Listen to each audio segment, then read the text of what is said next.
Smith and Nelson in the morning on 94.9 KYSS FM. Definitely beers on me with KYSS.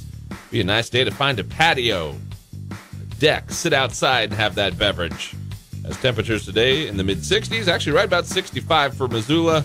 Next couple of days, we are in the low 70s. And then we kind of dip back in the other direction. We won't even talk about that right now. We'll just say tomorrow, a high of about 71. All right. Weather for the morning brought to us by the Advocates Injury Attorneys. That's right. If you've been in an accident, don't go it alone. Call your local Advocates Injury Attorney. They take the stress away, deal with the insurance, and get you the settlement you deserve. They don't get paid until you win. Call the Advocates today at 406-640-4444 or MontanaAdvocates.com. All the details for this, you will find them with your KYSS FM mobile app. It's a story somebody posted on our app and on our website yesterday about an upcoming event.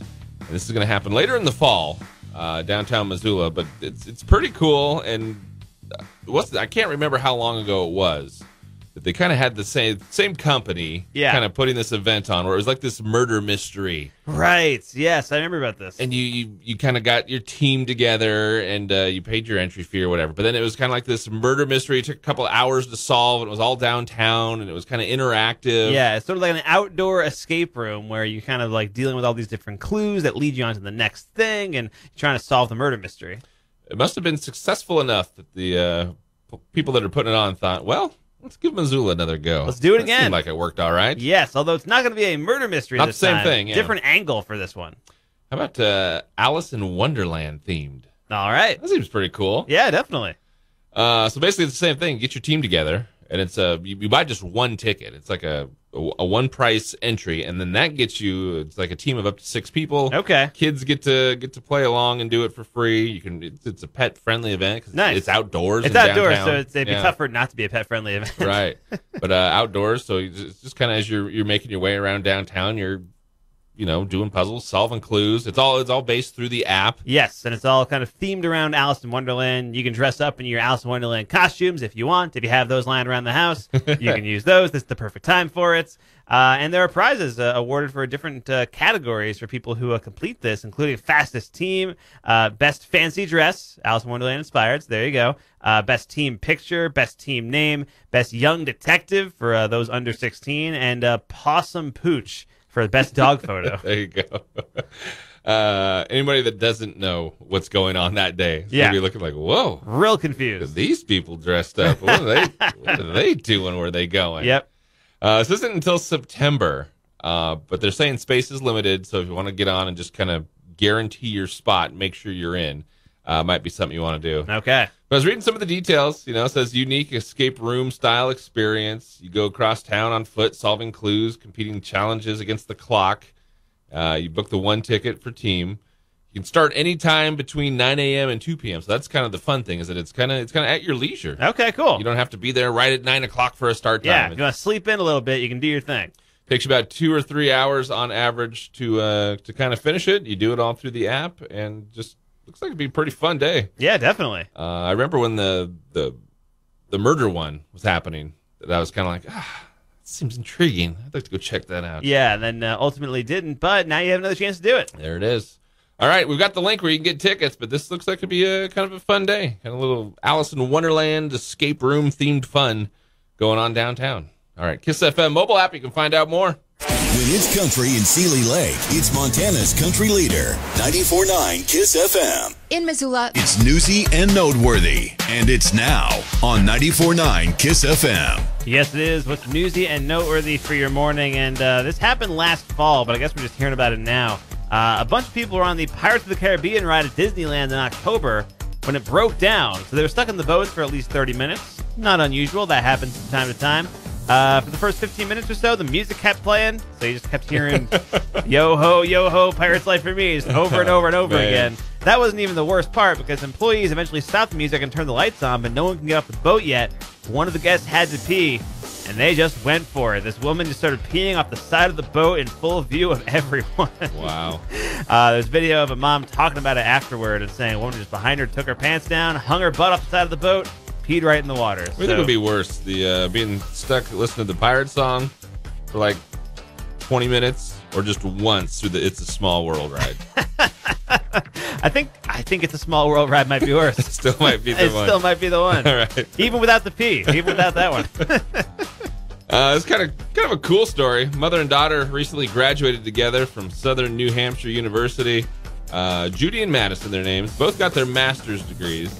Madison has dyslexia. Judy survived a brain tumor. And then the two of them went to school together. Wow. One degree in creative writing, the other in human resource management. Just a cool story. Yeah. Mother-daughter teaming up, doing it together. That's incredible. Overcoming the obstacles there. Love that. Yeah, great story. Yeah. University of Tennessee relief pitcher Ben Joyce just set a record for fastest pitch in the history of college baseball. What? The school announced it yesterday that he threw a 105.5 mile per hour heater against Auburn University, which is actually very close to the fastest pitch ever recorded, period. It's the second fastest pitch ever recorded. The first is Aroldis Chapman, who holds the record right now, who plays for the Cincinnati Reds in 2010. He threw a 105.8 mile per hour pitch. So yeah, only a junior in college, second fastest pitch ever recorded. That's amazing. That's wild. Sheesh. ABC says Jimmy Kimmel has the coronavirus. Is this everybody now? Is everybody making the rounds to the late night shows? Yeah, Colbert had it recently, I feel like I keep seeing something. It's like, did they already have it? Yeah. Or who did have it? Apparently Jimmy Kimmel has it. He tweeted out, "Our daughter brought us COVID." He put in parentheses, even though we specifically asked her not to. Says he's feeling fine, double vaxxed and boosted. Said the show must go on. Apparently Tom Cruise was going to be one of the guests that he was in. That makes sense. Had to throw in the towel, so he's not going to be there. But I feel like it makes sense because if they did that, he'd be in the danger zone. That's true. Well played. I feel like that's got to be everyone now, right? From the late night scene. Yeah, I know it was Colbert recently. I want to say Corden had it not too long ago. Yeah, no, it's been kind of making the rounds for sure. This is a pretty insane story, and this happened. It kind of began back in 2010. This guy in England had an infection that got so bad it caused his let's say man parts. Yes, let's say that. But it caused it to fall off. And luckily, modern science is amazing. Doctors came up with a plan to grow him a new one, but they had to do it on his forearm. And so he's been living his life with this thing hanging off his arm for 6 years. Huh? 6 years he's had it. They used skin from his arm to just grow a new one above his left wrist. And I think the plan was for them to be able to graft it onto his lower parts earlier than this, but the pandemic kind of delayed things. There were scheduling mix-ups, staffing issues. But now he is finally whole again. It is back to where it is supposed to be. Are you pulling stories from the National Enquirer here? This is a real thing. What's happening? I've seen a photo of 6 this guy. years? 6 years. He's been had this thing dangling off his What arm is happening? this whole time. It's wild. Sheesh. That is wild. There used to be a movie about this guy. What has this life been like? That is a crazy He story. can finally wear long sleeves again, or short sleeves again. Final story. There's a puppy from the UK recently dug up $7,500 worth of gold. Man bought the dog last month as a surprise for his 9-year-old daughter. The breed is known for digging. Family was out on a walk with the dog. It just started digging out in a local field. Next thing you know, they're like, wait a minute, what is this? What is this? Yeah. Found 15 gold pieces from the 19th century worth over $7,500. Wow. That is a good dog right there. That is pretty great. Man, I'd be scouring that whole field every day on a walk. Have we checked over here? Right. How about over here, puppy? Let's take a peek over here. All right, there you go. Newsy and noteworthy for your morning. It's KISS. This part of Smith and Nelson in the Morning brought to you by Hunter Bay Coffee, Montana's premium gourmet coffee roaster. Nelson, Montana's country leader, 94.9 KISS FM. Part of the morning here with KISS, brought to you by Taco Time. That's right. Get the crispy, delicious fish taco right now at Taco Time on North Reserve. Filled with crispy white fish, shredded cheddar, cabbage, and salsa fresca with creamy cilantro lime sauce. Available right now at Taco Time on North Reserve. I was just thinking yesterday when I saw this story about the airport, I was thinking the last time I flew somewhere was like last August. Yeah. I'm like, man, that's going up on a year. That's going to be the longest gap I think I've ever gone without flying somewhere. Really? Even during the pandemic? Yeah. in 2020? Yeah, just maybe around that same time. Yeah. But I think I did go somewhere in the middle of the pandemic. That does kind of ring a bell, actually. I remember you flying like when it was like still like pre-vaccine and I do Matt, yeah, that kind of thing. Yeah. but I was thinking, gosh, that's a pretty long gap for just in the sense. I mean, not like I'm jet setting all the time, Right? Now, but Yeah. there's always some sort of deal with family or holidays or Sure, events, yeah. and so I think that's especially with us where we live away from home, so we got to go back every once in a while and all that kind of stuff. Yeah. So I haven't spent much time at the airport, but I have done a few loops to the airport over the last couple months because we've had visitors come our way. Sure. But every time I head to the airport, it's just a little bit more with the new terminal. Right. Oh my gosh, that thing is looking good. Oh my god, geez, is that thing open yet? It has been in the works for a long time. Go back over the course of the last however long, and just you go from there till now, and you just think how the progress is coming along. It's like, man, this thing's got to be ready to roll. Right. It's supposed to actually open tomorrow. Tomorrow's supposed to be the day the new terminal is opening. Right. And that has been delayed. Yes, it is no longer opening tomorrow. It's not opening tomorrow. The good news is it's done. It's ready to roll. Yeah. But they're going to push it back a little bit. June 8th. So the good news is you don't have to wait long from now until when they're going to open it. Okay. Do you think the reason? So just a month. Do you think the reason for the delay is because tomorrow is Star Wars Day and they don't want that to eclipse the opening of the terminal? I would imagine they got a phone call from Disney. Yeah. Disney saying, you guys need to back down. Tomorrow's a pretty big day for us. We'd rather not anybody steal our thunder. Right. And just, being the people pleasers that the airport is, they Exactly. probably said, you know what, yeah, we'll push it back. And there are conventions that happen all over the country for the opening of an airport terminal. That's right. So I guess the terminal is actually ready to roll, but I guess they're going to take a little bit extra time, train staff, train tenants inside the terminal on all the new equipment and the best way of operating before they open, which I think is pretty smart when you really think about it. Yeah. Instead of just, we're working, we're finished and open the doors, and then it's just kind of chaos. This kind of seems like everybody can get on the same page, kind of figure out a way of doing things. Exactly. Going to work best. So yes. It's a good idea. Yeah, I know it's unheard of if there's a delay inside an airport. That's right. But even so, I think this is probably for the best. Yeah, very, very fitting, I guess, being at the airport. That there's a delay. You're right. All right, so it's supposed to happen here with the Missoula Airport tomorrow. It's being pushed out about another month or so. So June 8th now is when they'll open it up. And just, a lot of stuff looking forward to with the new terminal. Definitely. More TSA screening lines. They're going to have the new restaurant in there, the viewing areas where you can, kind of eat and watch planes take off. Yeah, we have a first look at the terminal, too. Some of the stuff that's going to be being added to the airport over at the website. That's true. Check that out, yeah. You're right. All right. More with the story. Airport supposed to open tomorrow, but just a little teeny inconvenience. Another month or so. You can get more KISS FM mobile app. 9 KISS FM.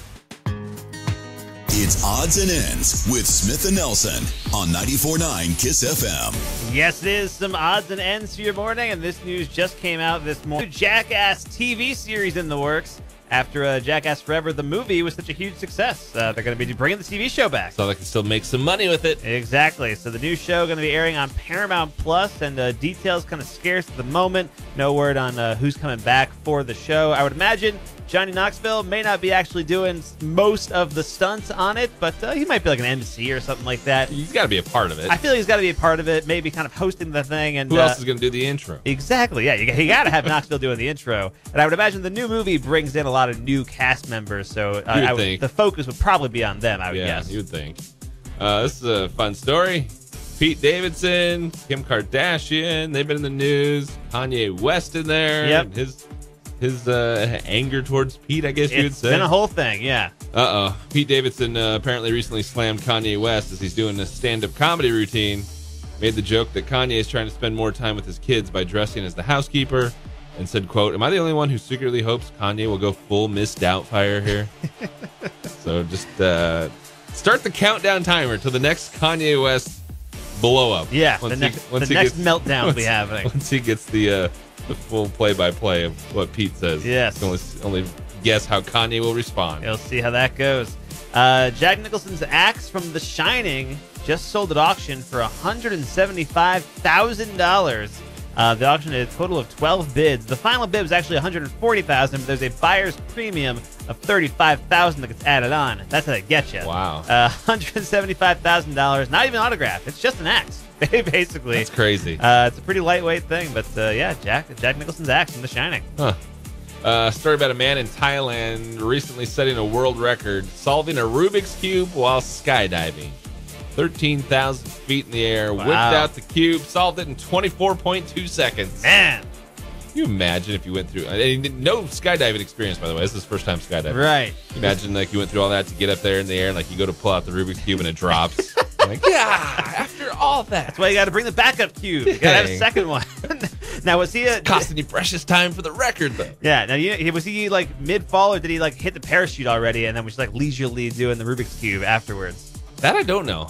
I don't know if it was pre or post pulling the cord. Okay, interesting. I mean, it's still impressive either way, but even more impressive. But you're going to look down on him. If he's plummeting towards the earth at rapid speed and then solving the cube, that's even more impressive, I think. Yeah, that's true. This is a pretty wild behind-the-scenes story happening on Fast X, which is the new Fast and Furious movie. Technically, it's called Fast 10, but I'm calling it Fast X. Justin Lin, who has directed 5 of these movies, he's kind of the main guy behind the franchise, has quit production on Fast X after 1 week of filming. And a source with knowledge in the situation is saying it's because Vin Diesel is so difficult to work with. And I guess Justin Lin just getting fed up with it. Wow. Apparently Diesel's showing up late to the set, doesn't know his lines, showing up out of shape. Apparently the director, Justin Lin, giving up like $10 or $20 million because he just can't deal with Vin Diesel anymore. That's crazy. It's pretty wild. All right, on this date, 1952, Kentucky Derby televised nationally for the first time on this date, which Derby happens on Saturday, right? Yes, it does. Do you know the name Gary Thirk? You might not, but you might hate him already. Okay. This date, 1978, Spam Email is born as our good buddy Gary, a marketing executive for the Digital Equipment Corporation of Maynard, Massachusetts, transmits an unsolicited sales pitch for a new line of computers to 400 prospective customers. Is the pioneer of spam? There he is. Man. Not exactly what we want to be known for all these years later. That's wild. On this date, 1986, Dolly Parton, she opened up her Dollywood amusement park. Oh, cool. In Tennessee. And then birthday today, Eric Church, turning 45. There you go. Some odds and ends for your morning with Smith and Nelson. It's KISS. When it's country in Ronan, it's Montana's country leader, 94.9 KISS FM. Montana's country leader, 94.9 KISS FM. Smith and Nelson in the morning. It is another Take Me Home Tuesday as we team up with the Humane Society of Western Montana. And it's brought to you by Paul's Pancake Parlor, Flanagan Motors, and Trail West Bank. We have some adorable little fuzzies in the studio with us this morning. Yeah, we do, yeah. Look at her looking. Oh, she's looking at the camera. She's waving. We also have Katie with the Humane Society in here in the studio with us this morning. Katie, welcome back. Thanks for coming to hang with us. Good to be back. Who'd you bring here this morning? So today we have Isabella and Camillo. They are a set of kittens, one boy and one girl, that are waiting for their homes at the shelter. It is kitten season.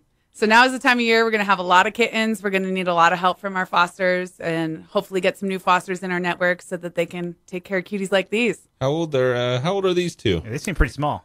Yeah, they're about 8 or 9 weeks, Okay. which is typically when we're able to spay and away neuter them and send them to new homes. How old do they have to be to take away from mama?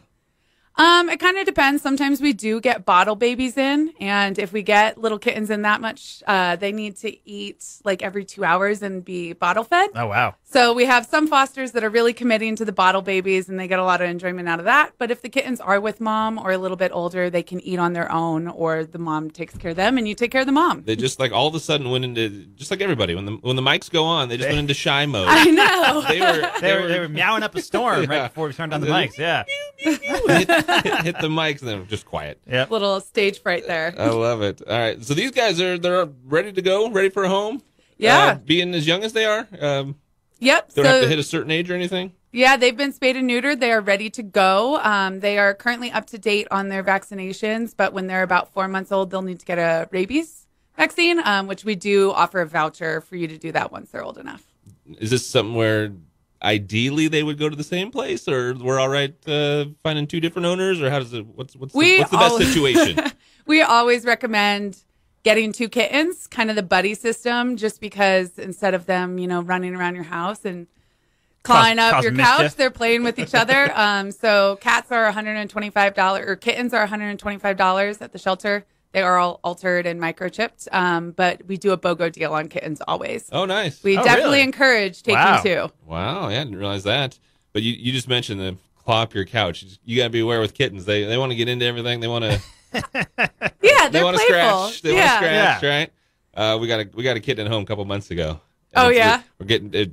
Made me realize, gosh, I forget how much they just want to be into everything. Yep. Yeah, and just entertained. You know, you got to keep them busy. You got to have all their little scratching outlets that they can use to appropriately scratch and keep them busy. If you're expecting to get a kitten, have it just be lazy, lay on the couch all day, definitely not the case, right? Till they Yeah, that's an older cat kind of thing. Right. Yeah, I was going to say I met maybe one lazy kitten, but you just got to be ready. I'm just saying you got to be ready for them to be on the go nonstop. So I would recommend taking 2, or if you're not ready for the craziness but love kittens, I would recommend fostering. There you go. We brought it full circle. Bring 2, then they can entertain themselves. Yes. And you don't have to worry about it. There right? you go. All right, Isabella and Camilo. Gosh, these are just the cutest little guys here. Yeah, they're great. My gosh, you got to see these guys in person. Which we got some video and pictures that'll be going up on the website. Yeah, Ryan's holding one of them. I was holding this one over here, and then I wanted to jump out at the last second. But yeah, they're adorable. Cute little guys. All right, Katie, tell us how anybody touches base and maybe sets up a time to see these guys, or what's the next step if anybody wants to check these 2 out and maybe give them a home. Yeah, absolutely. So the shelter is open Wednesday through Sunday from 1 to 6. If you're interested in adopting, you can come by any time in that window and visit our available animals. Kittens do tend to go a bit quicker than the adult cats. However, kitten season is coming, so keep an eye on the website for up-to-date information on who we have. All right, the website, myhswm.org.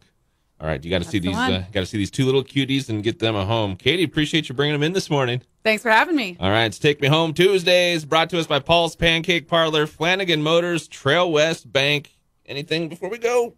I was hoping we'd get a meow before we left. Nope, no, nothing. 94.9 KISS FM. What'd they say? What'd they tweet? What'd they do? It's what's making news in the world of country music. This is the Music City 60 on 94.9 KISS FM. All right, remember the pandemic? Remember that? Threw a little wrench into pretty much everything in the world. Yep, that makes sense. Remember artists, how they're like playing at home, Zoom concerts? Yes. And it was just such a weird thing. We were doing contests on this station where we were like, oh, you can get on a Zoom call with Jason Aldean or whatever. That's right. Dirk Bentley says that it almost feels like he's starting over because of the pandemic. That there's really a lot of gratitude for what I get to do, more so than ever because of 2020.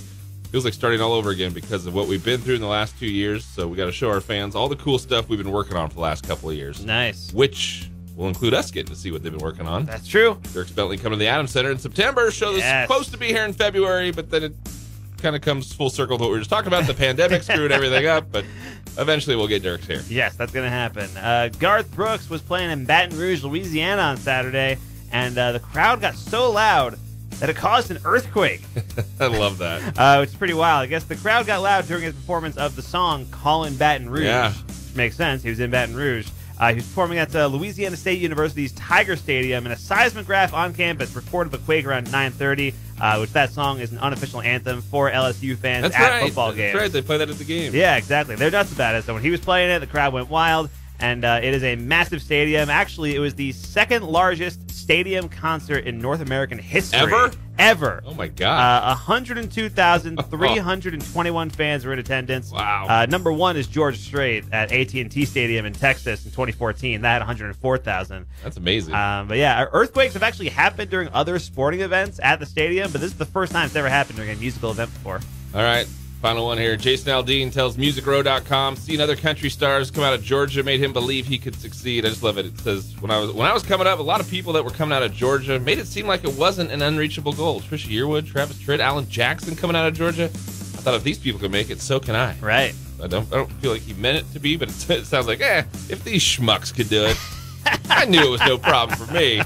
Obviously not what he meant. Right. And now you're in the know with Nashville. Smith & Nelson's Music City 60. 94.9 KISS FM. Thinking about newsworthy nugget of the day with Smith & Nelson on 94.9 KISS FM. Brought to you by Farside Sign, Missoula's leading full-service sign and custom vehicle graphic shop. Farside Sign in the 2200 block of South Avenue West. We search high and low for those fun facts, little pieces of information maybe you didn't already know, and then present them to you in nugget form. Exactly. And here's something that I didn't know. I think kind of interesting. Did you know expiration dates on bottled water have nothing to do with the water? Did you know that bottled water has expiration dates? Now that you mention it, Boy, I don't know. I don't know if I ever paid attention if it did or didn't. I feel like I've seen it before, but didn't really think about it. But then you think about it for a second, it's like, well, like water shouldn't expire. Like the minerals right? or something? Yeah, like you think water shouldn't expire. The reason why there's an expiration date is because of the plastic bottles. The actual bottles themselves, which will eventually start leaking chemicals into the water. And that is why there's an expiration date on plastic water bottles. That makes sense. Yeah, so there you go. I mean, water itself doesn't expire. It's water. But plastic eventually will kind of corrode that water and turn it into something kind of nasty. So that is why you don't want to drink expired water out of a plastic water bottle. If you find a water bottle past the dates, you got to make the call. Am I going to chance that the chemicals have leaked into what I'm about to drink? Exactly, yes. Gotcha. So there you go. Expiration dates. Nothing to do with the water. Needs to or not. Now you know.